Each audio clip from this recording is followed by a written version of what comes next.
لە هەر گۆشە و نیگایەکەوە لە ئیسلام دەڕوانیت لێوانێ و لە حکمت و دانایی بە تایبەت مەراسیمەکانی جەژن کە بوارێکی فراوانن بۆ تونکردنەوەی پەیوەندی کۆمەڵایەتیەکان دەبینیت. سپۆڕێکی دەرونی دەڵێت گەشەی دەرونی و جەستەیی پەیوەندی ڕاستەوخۆی بە پەیوەندی کۆمەڵایەتیەکانەوە هەیە، بە تایبەت تەوقەکردن و باوەشدان لە ئازیزان خانەکانی مێشک بە زیندوی دەهێڵێتەوە. یەکێک لەوانەیە کە گەشەی مرۆڤ، گەشەی مێشک، گەشەی جەستە، گەشەی دەرونی ئینسانەوەیە بە کەسی بەرامبەرتەوە. کاتێک کە تۆ سەردانی کەسێک دەکەی خانەکانی مێشک دووبارە زیندوو دەبێتەوە. کاتێک کە تۆ تەوقە لەگەڵ کەسێکە ئەکەی، باوکتە، مامتە، هاوڕێیەکتە، باوەشی پێ ئەکەی، لە ڕووی دەرونیەوە زۆر زۆر بەختەوەردەبی.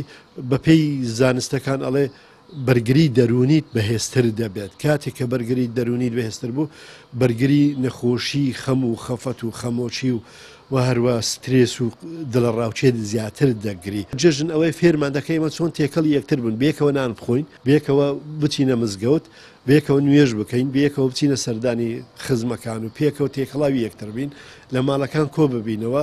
ئەمە خۆشترین بەختەوەریە، هەم لە ڕووی جەستەوە، هەم لە ڕووی دەرونیشەوە، هەم لە ڕووی عەقلیشەوە.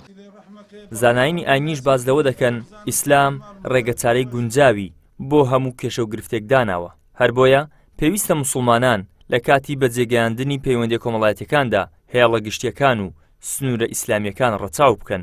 بەڕاستی هەر شتێک ئەگەر نیەتی لۆ خودای نەبوو هەمووی لە دنیای دەبینێ.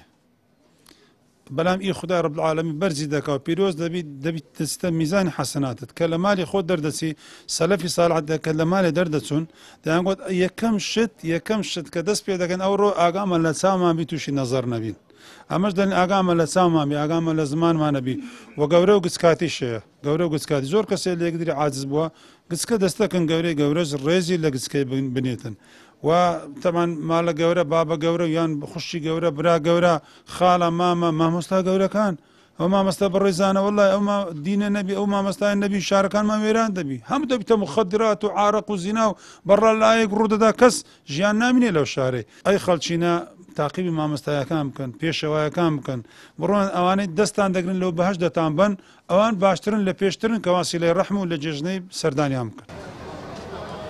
هاتنەکایی سەردەمێکی مادیگەرایی و کاریگەری تۆڕە کۆمەڵایەتیەکان و سەرقاڵی هاوڵاتیان بە کار و کەسابەت و بژێوی ژیانیانەوە بۆتە هۆی دوورخستنەوەی خەڵکی لە یەکدی.